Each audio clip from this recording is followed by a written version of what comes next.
No poď. Volám sa Klovček Stanislav, bývam v Ružomberku, idem mať 58 rokov a tieto produkty užívam zhruba rok a pol.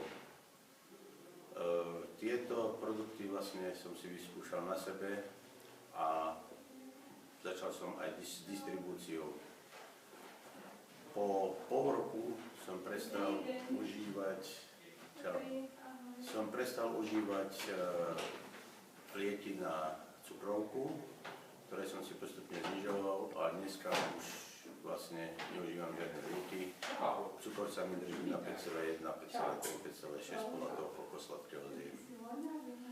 Druhá vec je, mal som plešinu v priemere 12 cm,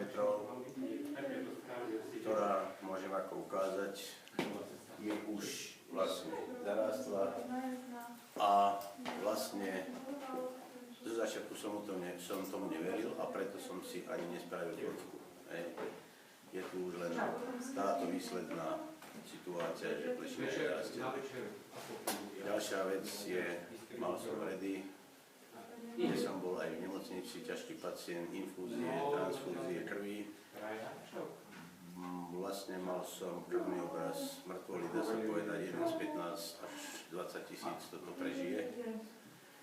No a dneska nemám problém s vredami. V januári 2013 som vážil 124 kg, dneska mám tých 98 kg zhruba, plus minus pol kila.